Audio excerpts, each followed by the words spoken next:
کسی کو یہ کہنے کی بجائے کہ آپ یہ کریں، وہ کیا استعمال کرتا ہے انداز، ہمیں یہ کرنا چاہیے.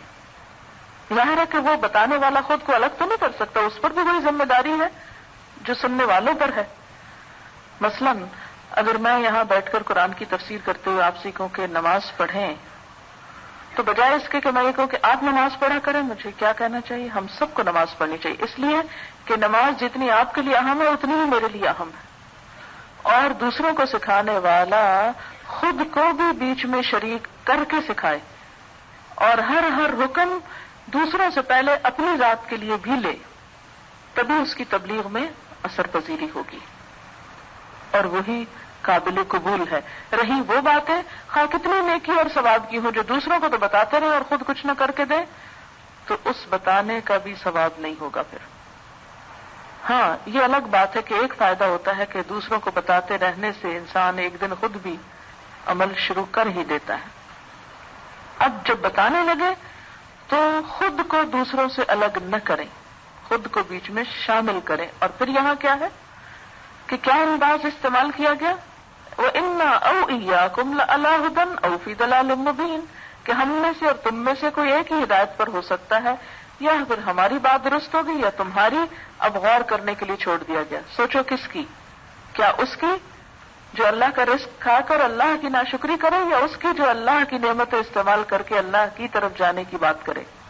قُل لَّا تُسْأَلُونَ عَمَّا أَجْرَمْنَا، ان سے کہو جو قصور ہم نے کیے اس کی کوئی باز پرس تم سے نہیں ہوگی، تم نہیں پوچھے جاؤ گے.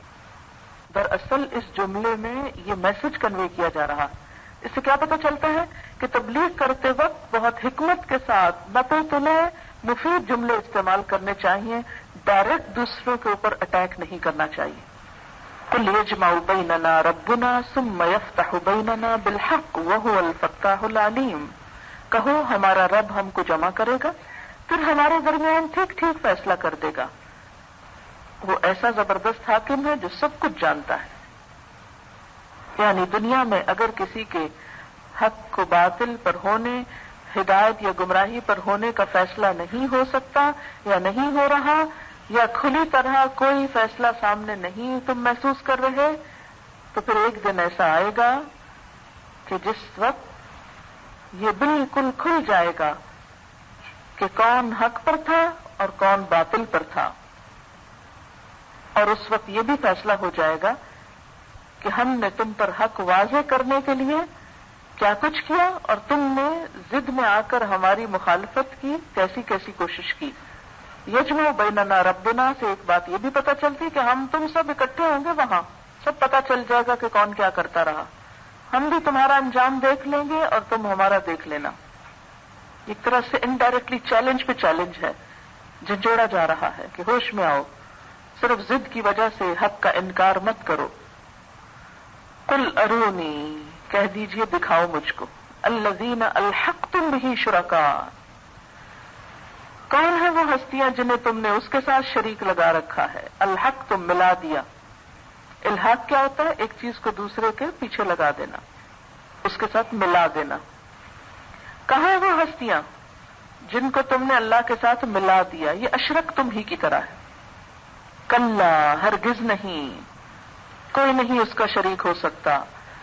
بل هو اللہ العزیز الحکیم، بلکہ وہی اللہ زبردست ہے، حکمت والا ہے، اس کا کوئی شریک ہو ہی نہیں سکتا. وما ارسلناک الا کافۃ للناس بشیرا ونذیرا ولکن اکثر الناس لا یعلمون. اور اے نبی صلی اللہ علیہ وسلم، ہم نے آپ کو تمام انسانوں کے لیے بشیر و نذیر بنا کر بھیجا ہے، مگر اکثر لوگ جانتے نہیں ہیں. یعنی دو باتیں اس سے بیان کی گئی کہ آپ صلی اللہ علیہ وسلم کی نبوت اور رسالت صرف آپ کے شہر، آپ کے ملک یا آپ کے دور کے لوگوں کے لیے نہیں، بلکہ دنیا کے تمام انسانوں کے لیے اور ہمیشہ کے لیے آپ کو نبی بنا کے بھیجا گیا. لیکن یہ لوگ تمہاری قدر و منزلت جانتے ہی نہیں، انہیں احساس ہی نہیں کہ یہ کون عظیم ہستی ہے جو ان کے درمیان مبعوث کی گئی. یہ مضمون قرآن پاک کی متعدد صورتوں میں بیان کیا گیا ہے کہ آپ صلی اللہ علیہ وسلم تمام انسانوں کے لیے رسول بنا کر بھیجے گئے تھے.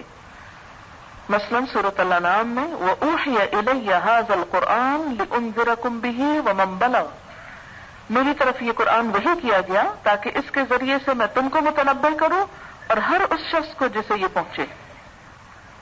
گویا قرآن اور نبی صلی اللہ علیہ وسلم دونوں ہی تمام انسانوں کے لیے ہیں.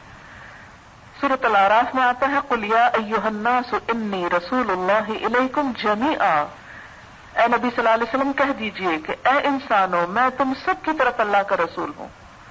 سورۃ الانبیاء وَمَا أَرْسَلْنَاكَ إِلَّا رَحْمَةً لِّلْعَالَمِينَ، اور اے نبی صلی اللہ علیہ وسلم ہم نے نہیں بھیجا تم کو مگر تمام جہان والوں کے لیے رحمت بنا کر. سورۃ الفرقان تبارک الذی نزل الفرقان علی عبدہ لیکون للعالمین نذیرا، بڑی برکت والا ہے وہ جس نے اپنے بندے پر فرقان نازل کیا تاکہ وہ تمام جہان والوں کو متنبہ کرنے والا ہو. یہی بات متعدد احادیث میں بیان کی گئی. آپ صلی اللہ علیہ وسلم نے فرمایا، مسند احمد کی روایت ہے، بعثت الی الاحمر والاسود، میں کالے اور گورے سب کی طرف بھیجا گیا ہوں. مسند احمد میں ہے، میں عمومیت کے ساتھ تمام انسانوں کی طرف بھیجا گیا ہوں، حالانکہ مجھ سے پہلے جو نبی بھی گزرا ہے وہ اپنی قوم کی طرف بھیجا جاتا تھا. یہی آپ کی خصوصیت ہے، تمام انبیاء پر فضیلت ہے کہ آپ ایک خاص دور اور لوگوں کے لیے نہیں سب کے لیے ہیں. بخاری مسلم کی روایت ہے، آپ نے فرمایا پہلے ہر نبی خاص اپنی قوم کی طرف بھیجا جاتا اور میں تمام انسانوں کے لیے مبعوث ہوا ہوں. بخاری اور مسلم کی روایت، میری بعثت اور قیامت اس طرح ہے، یہ فرماتے ہوئے آپ نے اپنی 2 انگلیاں اٹھائیں. اور یہ مضمون سورۃ الاحزاب جو اس سے پہلے ہی گزری ہے اس میں بھی ان الفاظ میں بیان ہوا ہے کہ ما کان محمد ابا احد من رجالکم ولکن رسول اللہ وخاتم النبیین، کہ آپ کے بعد کسی اور کو اب رسول نبی بن کر نہیں آنا، آپ ہی سب کے لیے ہیں اور آپ کی رسالت سب کے لیے کافی ہے. لیکن ساتھ ہی فرمایا وَلَكِنَّ أَكْثَرَ النَّاسِ لَا يَعْلَمُونَ، لیکن اکثر لوگ یہ بات نہیں جانتے. یہ کتنی بڑی حقیقت کو آشکارا کیا گیا ہے. اور اکثر لوگ میں تمام مذاہب کے لوگ آ جاتے ہیں. ان کے علماء اور رہبان ان کو یہ سکھاتے ہی نہیں کہ دیگر انبیاء کے ساتھ ساتھ آپ پر ایمان لانا ضروری، اور کوئی شخص مسلمان ہو نہیں سکتا جب تک اللہ کو ماننے، قیامت، رسولوں، پیغمبروں، آخرت کو ماننے کے ساتھ ساتھ آپ کو نہ مانے. کسی کا دین مکمل ہی نہیں ہوتا جب تک وہ آپ کی رسالت پر ایمان نہ لائے. اور اسی طرح آپ کے بعد بھی کسی اور کو رسول نہ سمجھے، یہ نہایت ضروری ہے. اب آپ دیکھیے کہ اس کی وجہ کیا ہے. ایک تو یہ کہ لا علمی. سبب کون ہے اس لا علمی کا؟ کس کو بتانا چاہیے تھا سب لوگوں کو؟ کس کی ذمہ داری ہے؟ آپ کو معلوم ہے نا کہ آپ کے دور میں آپ نے خود بتایا کہ میں لوگوں تمہاری طرف رسول بنا کر بھیجا گیا ہوں. جیسے سورۃ الاعراف میں بھی کہا گیا قل، آپ کہیے بتائیے ان کو، یا ایھا الناس انی رسول اللہ الیکم جمیعا. آپ کے بعد صحابہ کرام نے کیا کیا؟ دنیا کے گوشے گوشے میں پھیل گئے، ہجرتیں کی اور لوگوں کو جا کر بتایا کہ محمد رسول اللہ ہیں صلی اللہ علیہ وسلم. لیکن آج ہم میں سے کتنے لوگ اس پیغام کو عام کر رہے ہیں ان تک جو جانتے نہیں.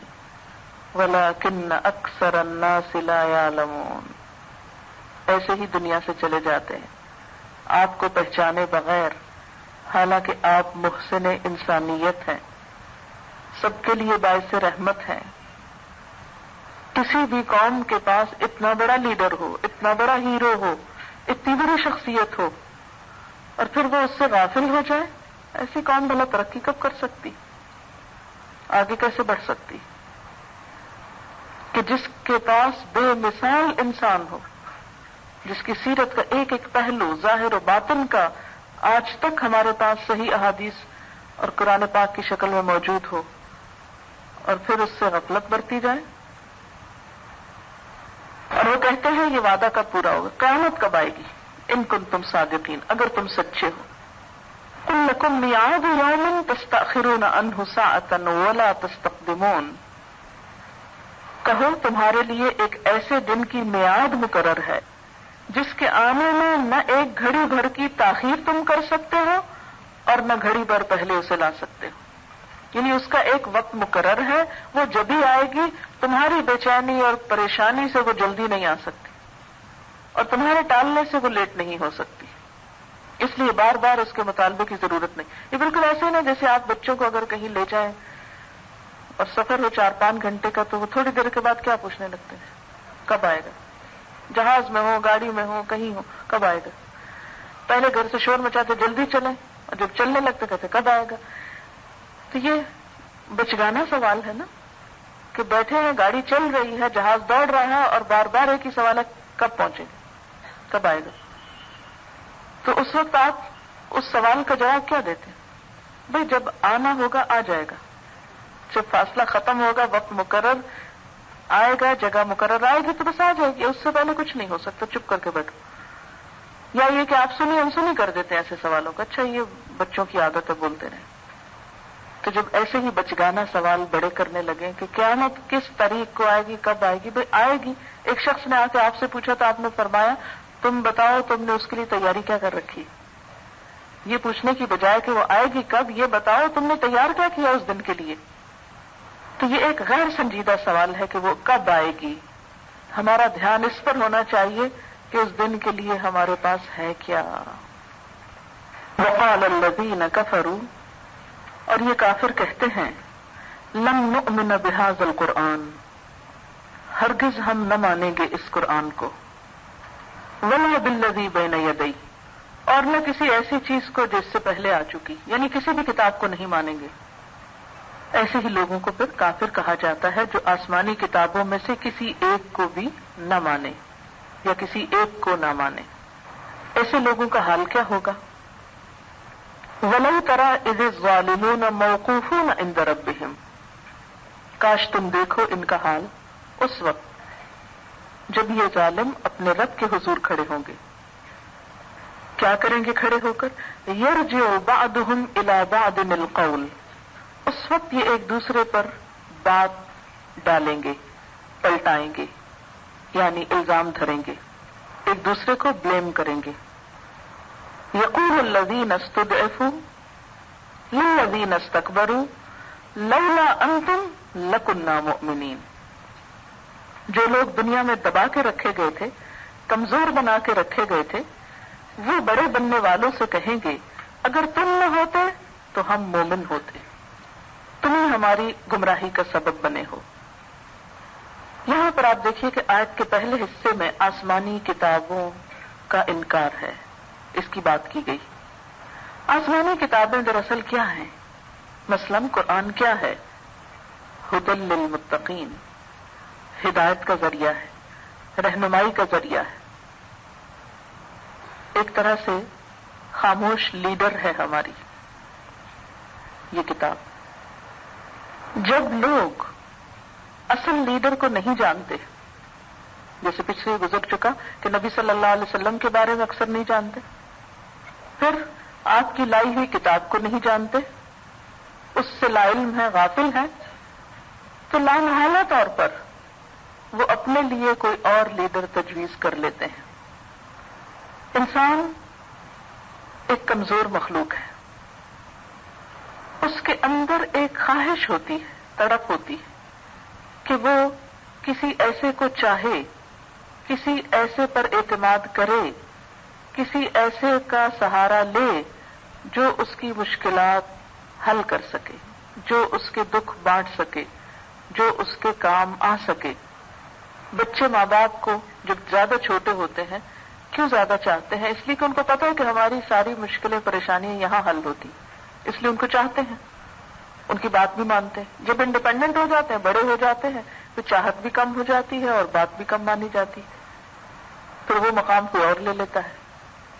اسی طرح عام انسان بھی کسی نہ کسی کے اوپر ڈپینڈ ضرور کرتے ہیں. انسانوں میں سے یا ظاہری نظر آنے والی چیزوں میں سے ان کو اپنا سہارا مانتے ہیں. انکانشیسلی یا ان کے بیک آف مائنڈ پہ کسی نہ کسی انسان پہ ڈپینڈ کرنا، یہ ریلائی کرنے کا ایک جذبہ یا مادہ ہوتا ہے. عموماً انسان ان لوگوں کی طرف، ان ہستیوں کی طرف، ان لیڈرز کی طرف مائل ہو جاتا ہے، انکلائنڈ ہو جاتا ہے جہاں انسان یہ سمجھتا ہے کہ ان کی بات میری مرضی کے مطابق ہے، یا جن کی بات اس کے دل کو لگتی ہے، جن سے وہ متاثر ہوتا ہے، یا جن کی بات اس کو اپنے فائدے میں لگتی ہے، یا ان کی کوئی ادا بھا جاتی، لہذا انسان آنکھیں بند کر کے ایسے لوگوں کی دنیا میں پیروی شروع کر دیتا ہے۔ اسی سے شخصیت پرستی کے دروازے کھلتے ہیں کہ کسی کی بات کو بھی آنکھیں بند کر کے اندھا دھند اختیار کر لینا اسلام میں اس چیز سے منع کیا گیا ہے۔ کسی بھی انسان کی پیروی کرنے سے پہلے ایک معیار رکھو، ضرور یہ دیکھو کہ کیا اس کی باتیں رب کی باتیں ہیں یا کسی اور چیز کی طرف بلا رہا ہے، کوئی اور مفادات کا کھیل تو نہیں۔ جو لوگ عقل اور شعور سے کام نہیں لیتے اور اندھا دھند لوگوں کی پیروی کرنا شروع کر دیتے ہیں، وہ عموماً اللہ تعالی کی رضا سے دور ہو جاتے ہیں۔ دنیا میں تو چونکہ دونوں کے ایک دوسرے سے مفادات وابستہ ہوتے ہیں، لیڈرز کے اپنے عوام سے، فالوورز سے، اور فالوورز کے لیڈرز سے، لہذا وہ ایک دوسرے کی غلطیوں کو چھپاتے رہتے ہیں، کوتاہیوں اور عیبوں پہ پردہ ڈالتے رہتے ہیں، ان کو کور کرتے رہتے ہیں۔ لیکن قیامت کے دن جب سارے حقائق کھل جائیں گے، وہ پردہ ہٹا دیا جائے گا اور اصل سچائی سامنے آئے گی، تو انسان کو پتہ چل جائے گا کہ کون اس کا خیر خواہ تھا اور کون اس کے حق میں ظالم تھا۔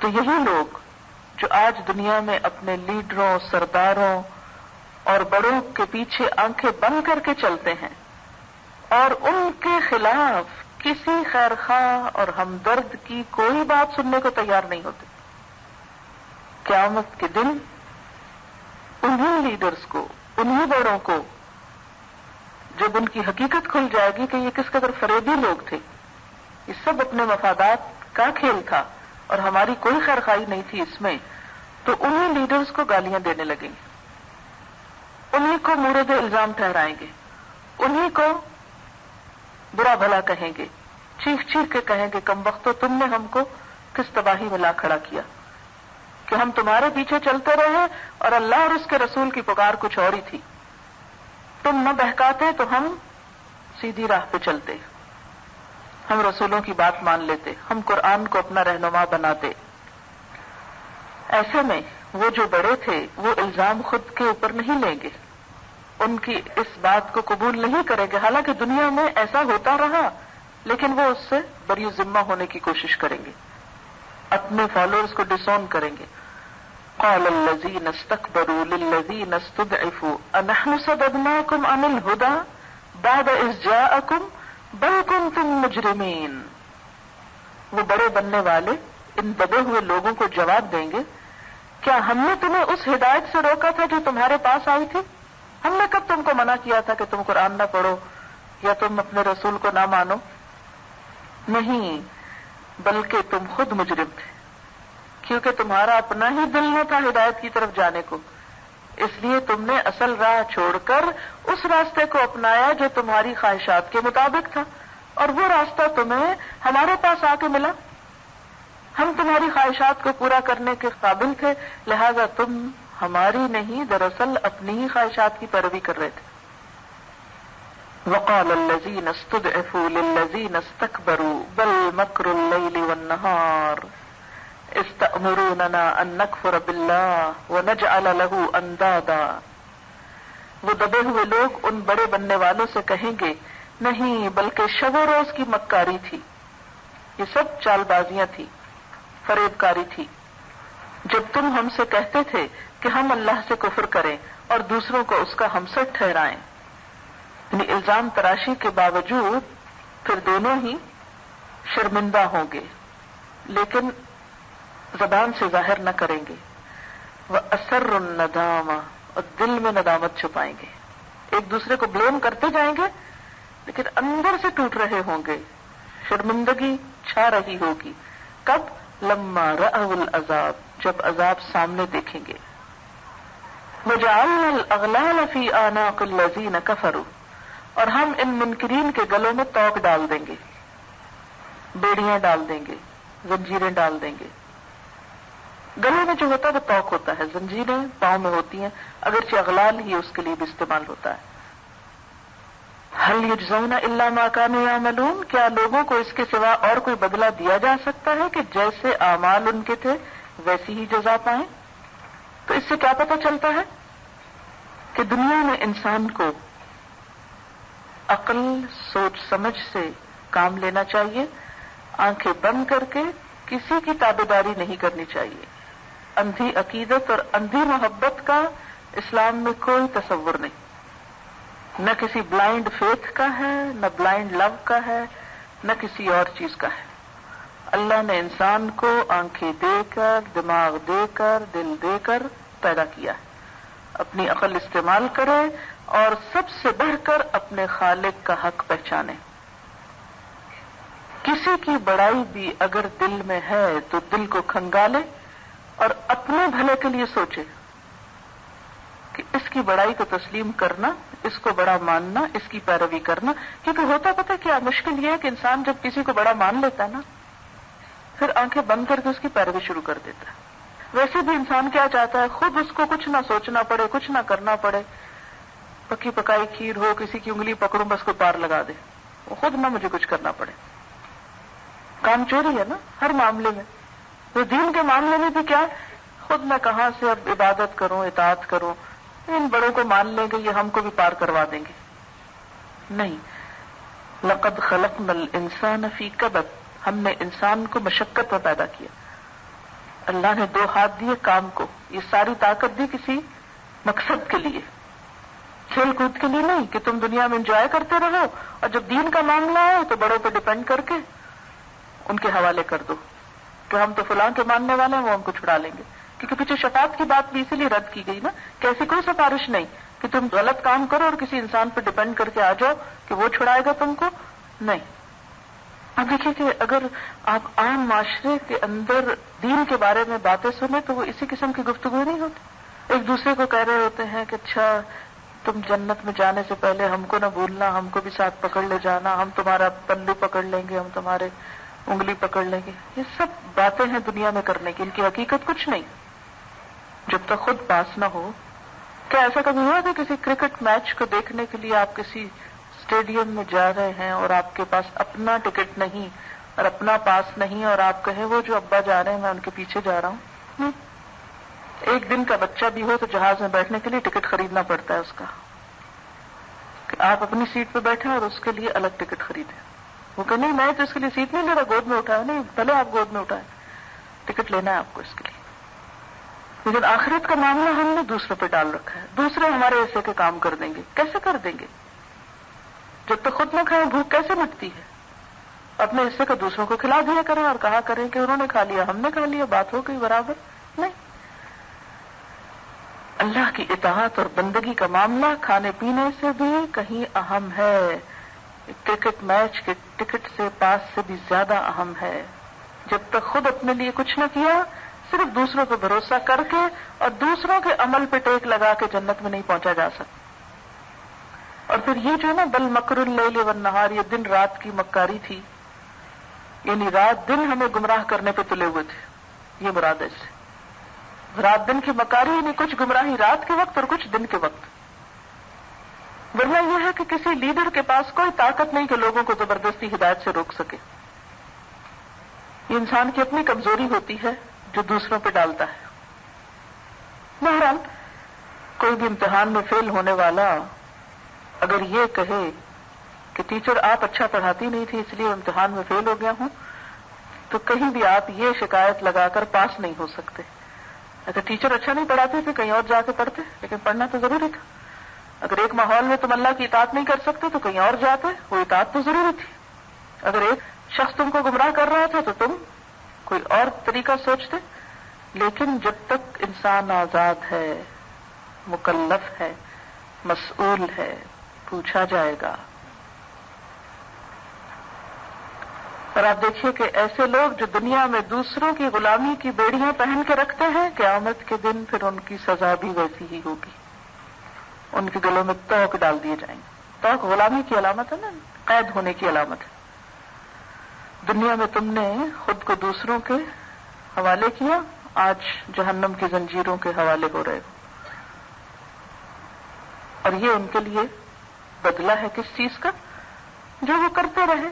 دونوں کو ان کے کیے کی سزا ملے گی، لیڈروں کو ان کے مطابق، پیچھے چلنے والوں کو ان کے مطابق. جیسے سورۃ الاعراف میں آتا لِكُلٍّ ضِعْفٌ وَلَٰكِن لَّا تَعْلَمُونَ، دونوں کو ہی دگنی سزا لیکن تم جانتے نہیں ہو.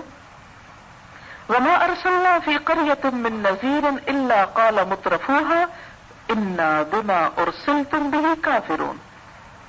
کبھی ایسا نہیں ہوا کہ ہم نے کسی بستی میں ایک خبردار کرنے والا بھیجا ہو اور اس بستی کے کھاتے پیتے لوگوں نے یہ نہ کہا ہو کہ جو پیغام تم لے کر آئے ہو اس کو ہم نہیں مانتے. اس سے کیا پتہ چلتا ہے کہ ہر دور کے خوشحال لوگوں کی اکثریت نے پیغمبروں اور ان کی تعلیمات کا انکار کیا. اس کی کیا وجہ تھی؟ انسان بڑی کمزور چیز ہے، ظلوماً جہولا. تھوڑا سا مال و دولت، تھوڑی سی طاقت، تھوڑا سا اختیار، تھوڑا سا اقتدار مل جاتا ہے تو پھول اٹھتا ہے، تکبر میں مبتلا ہو جاتا ہے اور کسی نصیحت کرنے والے کی نصیحت کو سننا ہی نہیں چاہتا، قبول ہی نہیں کرتا. اور یہی چیز خود انسان کے لیے نقصان دہ ہو جاتی. تو کسی بھی معاشرے کے خوشحال لوگ حق کا، پیغمبروں کا عموماً انکار کیوں کرتے رہے؟ کیونکہ ان کا خیال یہ تھا کہ ہم چونکہ دنیا میں طاقت رکھتے ہیں، مال رکھتے ہیں، اختیار رکھتے ہیں، ہم کسی کے محتاج نہیں، ضرورت مند نہیں، اس لیے ہمیں کیا ضرورت ہے کہ ہم کسی اور کی پیروی کریں. ہم تو وہ کریں گے جو ہمارا دل چاہے گا، اس لیے کہ ہم اختیار رکھتے ہیں، ہم مال رکھتے ہیں، جو چاہیں خریدیں، جیسے چاہیں زندگی بسر کریں. اب ہم ان لائی ہوئی پابندیوں کے مطابق جئیں تو یہ پھر دنیا میں انجوائے نہیں کر سکتے. نوح علیہ السلام کی قوم کے سردار کیوں ایمان نہ لا سکے؟ وہ بھی ایک کمپلیکس کا شکار تھے. کہنے لگے انؤمن لک واتبعک الارذلون، ہم تیری پیروی کریں اور تیرے پیچھے تو کمزور لوگ چلتے ہیں، تیرے ماننے والے تو بڑے کمزور لوگ ہیں. اچھا آج بھی آپ دیکھیں تو یہی تصور پایا جاتا ہے. اگر کوئی شخص دین کی طرف آتا ہے تو کیا ایزیوم کر لیا گیا ہے کہ وہی آئے گا جو دنیا سے محروم ہے، یا صرف انہی کو آنا چاہیے؟ اس لیے اگر کوئی شخص جس کی زندگی میں بظاہر ایسی کوئی پریشانی نہ ہو وہ دین کی طرف آئے تو لوگ حیران ہو کر پوچھتے ہیں کہ خیریت تو ہے، کوئی مسئلہ تو نہیں ہو گیا؟ یہ دنیا میں کوئی محرومی ہوگی تو اس کو کمپنسیٹ کرنے کے لیے دین کی طرف چل پڑے ہو؟ صرف ڈپریشن کے مریض سے اس کو دور کرنے کے لیے قرآن پڑھنا شروع کر دیا؟ نہیں. تو یہ ایک عام تصور ہے کیا کہ دین دنیا داروں کے لیے نہیں ہے، جبکہ اللہ کے نبی داؤد علیہ السلام، سلیمان علیہ السلام دنیا کے مالدار ترین، مقتدر ترین لوگوں میں سے تھے، مگر اس کے باوجود انتہائی شکر گزار اور عبادت گزار. وقالوا، اور ان کا کہنا تھا نحن اکثر اموالا و اولادا، ہم مال اور اولاد میں زیادتی رکھتے ہیں، ہم تم سے زیادہ. اکثر افعال کے وزن پر کمپیریٹو معنی بھی ہو سکتا ہے کہ ہم تمہاری نسبت زیادہ مال رکھتے، زیادہ اولاد رکھتے. وما نحن بمعذبین، اور ہم ہرگز سزا پانے والے نہیں. تم کون سی جہنم کی قیامت کی باتیں کرتے ہو؟ اگر دنیا میں ہم کو اتنا کچھ مل گیا تو وہاں بھلا کیوں نہیں ملے گا؟ ہم بھلا اتنے جہنم کے حقدار ہوں، جیسے یہاں مل گیا ایسے وہاں بھی مل جائے گا. دنیا اچھی ہے تو آخرت بھی اچھی ہوگی، اس لیے کچھ کرنے کی کیا ضرورت ہے؟ قل، کہہ دیجیے، ان ربی یبسط الرزق لمن یشاء ویقدر، میرا رب رزق وسیع کرتا ہے، پھیلاتا ہے جس کے لیے چاہتا ہے، ویقدر، اور اندازے سے دیتا ہے. جسے چاہتا ہے کشادہ رزق دیتا ہے، جسے چاہتا ہے نپا تلا دیتا ہے. وَلَٰكِنَّ أَكْثَرَ النَّاسِ لَا يَعْلَمُونَ، لیکن اکثر لوگ جانتے نہیں ہیں. کیا نہیں جانتے؟ کہ رزق کی کشادگی اور تنگی اللہ کی رضا یا عدم رضا کی مظہر نہیں، بلکہ اس کا تعلق اللہ تعالیٰ کی حکمت اور مشیت سے ہے. کسی کو زیادہ مل جانا اس بات کی نشانی نہیں کہ اللہ اس سے راضی ہے. اور کسی سے سب کچھ چھن جانا ضروری نہیں کہ اسی وجہ سے ہو کہ اللہ اس سے ناراض ہے. حضرت ایوب علیہ السلام کی مثال ہمارے سامنے ہے. بہت کچھ تھا، پھر کچھ نہ رہا، پھر مل گیا. یہ تو اللہ کی حکمت ہے، جب چاہے جتنا چاہے دے دے، جب چاہے لے لے، جب چاہے پھر دے دے. اس سے یہ نتیجہ کہیں بھی نہیں نکال سکتے آپ کہ اگر آپ کو اب مل گیا تو قیامت کے دن بھی بہت مل جائے گا. یہ ضروری نہیں. آج تو آزمائش کے طور پر ملا، امتحان کے طور پر ملا، اور کل کیسے ملے گا؟ اللہ کی رحمت سے، اگر تم اس کو راضی کر کے دے دو. وَلَكِنَّ أَكْثَرَ النَّاسِ لَا يَعْلَمُونَ، لیکن اکثر لوگ اس حقیقت کو نہیں جانتے، اس کا علم نہیں رکھتے. وَمَا أَمْوَالُكُمْ وَلَا أَوْلَادُكُمْ بِالَّتِي تُقَرِّبُكُمْ عِنْدَنَا زُلْفَىٰ إِلَّا مَنْ آمَنَ وَعَمِلَ صَالِحًا فَأُولَٰئِكَ لَهُمْ جَزَاءُ الضِّعْفِ بِمَا عَمِلُوا وَهُمْ فِي الْغُرُفَاتِ آمِنُونَ. یہ تمہاری دولت اور تمہاری اولاد نہیں ہے جو تمہیں ہم سے قریب کرتی ہو، ہاں مگر جو ایمان لائے اور نیک عمل کرے. یعنی خود جو ایمان لائے اور نیک عمل کرے تو اس کی دولت اور اس کی اولاد پھر اس کے لیے مزید نیکیوں کا سبب بنتی، صدقہ جاریہ بن جاتی. لیکن اگر کوئی شخص ایمان ہی نہیں لایا، کافر ہے، لیکن چیریٹی کے بڑے بڑے کام کر کے دنیا سے گیا، تو اس کا مال و دولت اس کو کوئی فائدہ نہ دے گا، وہ اللہ کے قریب کرنے کا سبب نہ بنے گا. یہی لوگ ہیں جن کے لیے ان کے عمل کی دوہری جزا ہے. کن کے لیے؟ جو ایمان لا کر نیک کام کرے تو ان کے لیے دوہری جزا. دوہری جزا کیوں؟ ایک تو خود عمل کرنے کی، دوسرے اپنے مال کو اور اپنی اولاد کو اچھے کاموں میں استعمال کرنے کی.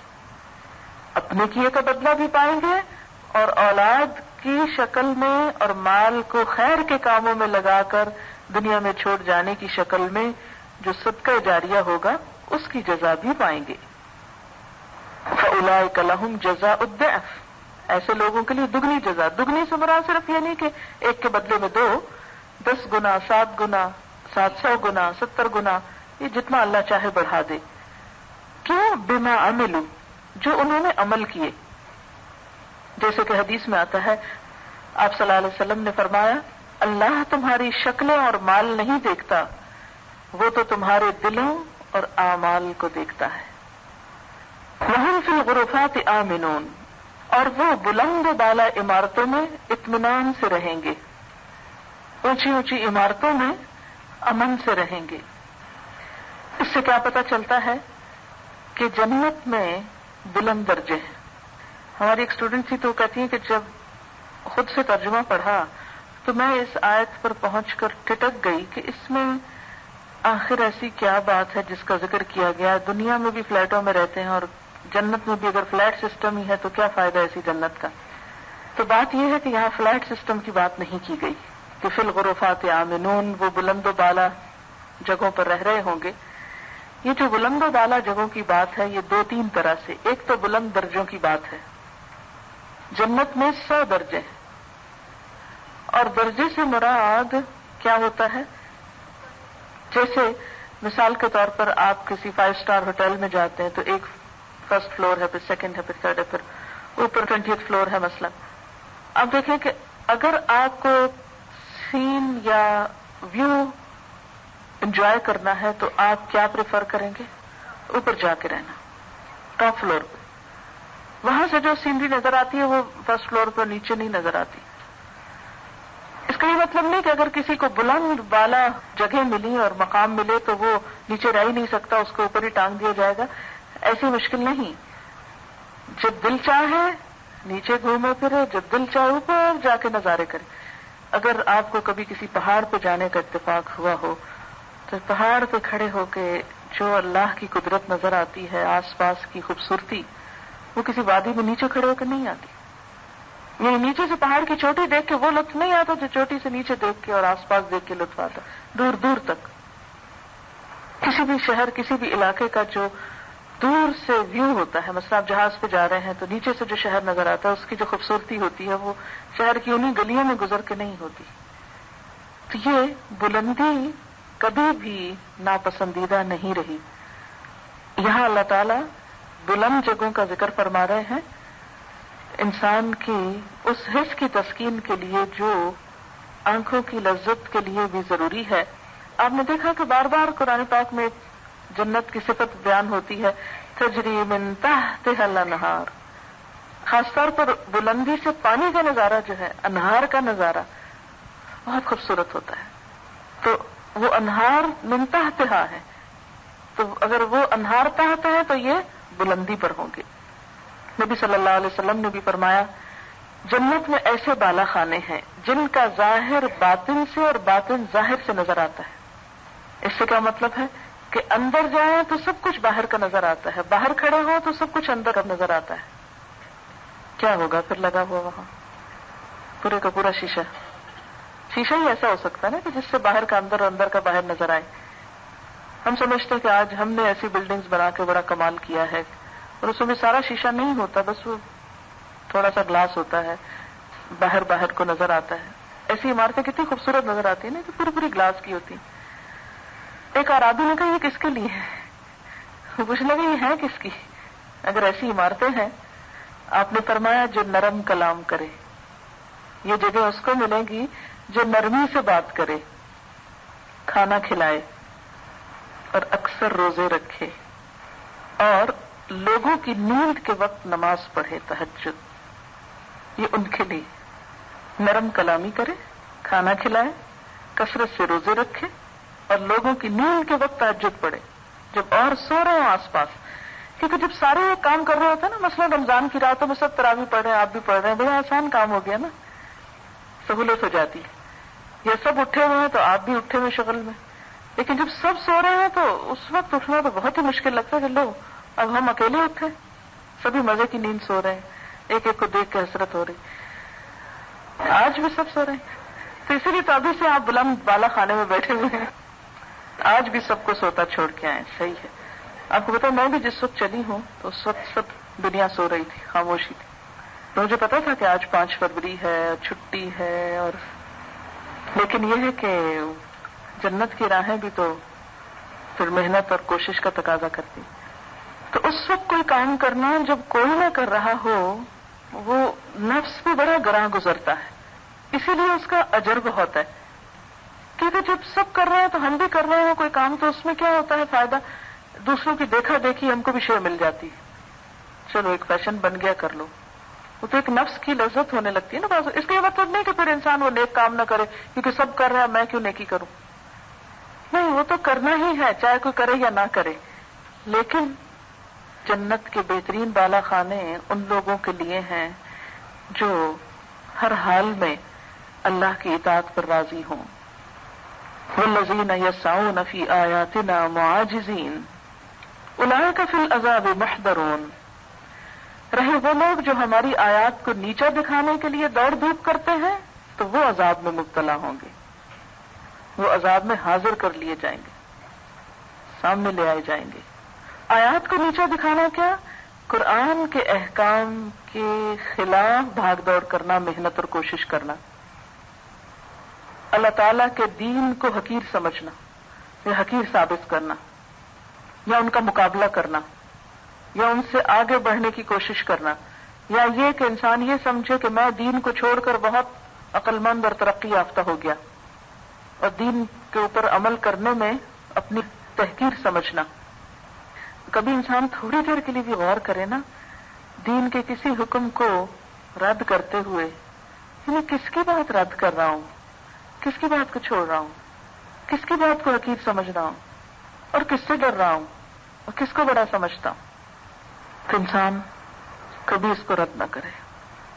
یعنی وہ ساری کوششیں جو دنیا میں اللہ کے دین کے مقابلے پر ہوں، اس کے خلاف ہوں، اس کو دبانے کے لیے ہوں، ایسے لوگ بہت دیر تک پنپ نہیں سکتے، جلد ہی عذاب میں پکڑ لیے جائیں گے.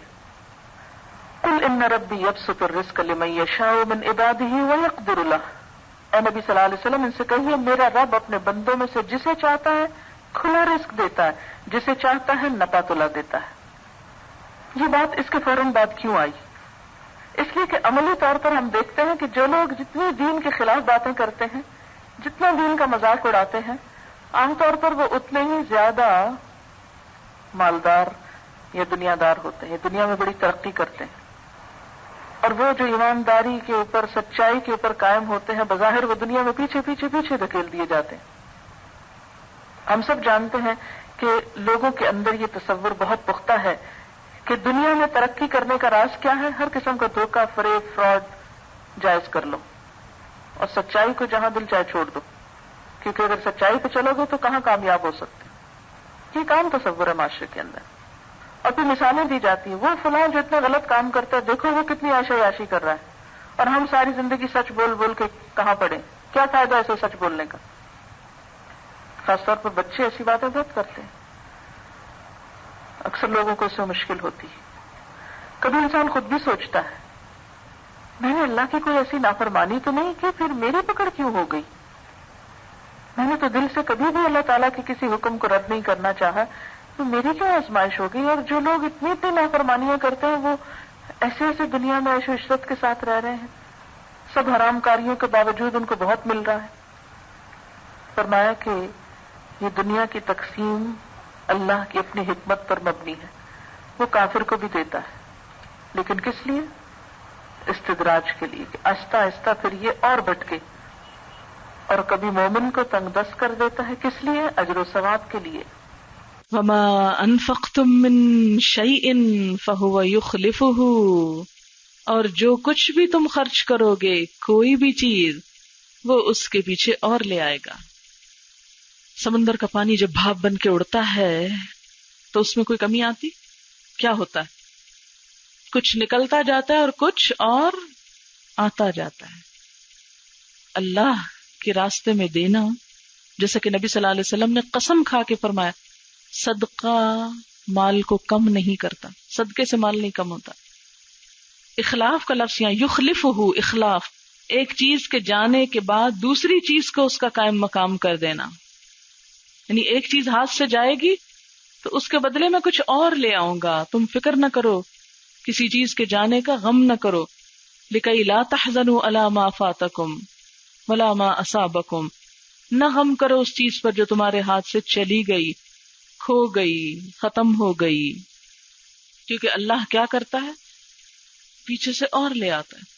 سورج غروب ہوتا ہے, پھر اور نیا طلوع ہو جاتا ہے. پودوں پہ خزاں آتی ہے, پھر نئے پتے نکل آتے ہیں. کوئی نقصان ہو جاتا ہے, بیماری ہو جاتی ہے, پھر صحت ہو جاتی ہے. اس لیے کبھی یہ نہ سوچو کہ اللہ کی راہ میں مال خرچ کرنے سے کم ہو جائے گا. نہیں, وہ پیچھے اور لے آئے گا. تم دو نکالو تو صحیح اس کے راستے میں, پیچھے سے اور ڈال دے گا. کیوں؟ وَهُوَ خَيْرُ الرَّازِقِينَ, وہ بہترین رازق ہے. اچھا, یہ جو بات ہے نا, وہ سب سے بہترین رازق ہے, تو مراد اس سے کیا ہے کہ جتنے بھی دنیا میں دینے والے ہیں ان سب کو دینے والا بھی وہ ہے. اور اگر ہم اس کے راہ میں کچھ دیتے بھی ہیں تو اس کے دیے ہوئے میں سے دیتے ہیں, اپنا تھوڑی ہوتا ہے. ہم کو بھی تو وہی دیتا ہے نا. تو جب اسی کے دیے ہوئے میں سے اس کی خوشی کے لیے کچھ دیتے ہیں تو یہ چیز اس کو پسند آتی ہے. خیر الرازقین. وآخر دعوانا الحمدللہ رب العالمین. سبحانک اللہم وبحمدک نشہد ان لا الہ الا انت نستغفرک ونتوب الیک. والسلام علیکم ورحمۃ اللہ وبرکاتہ.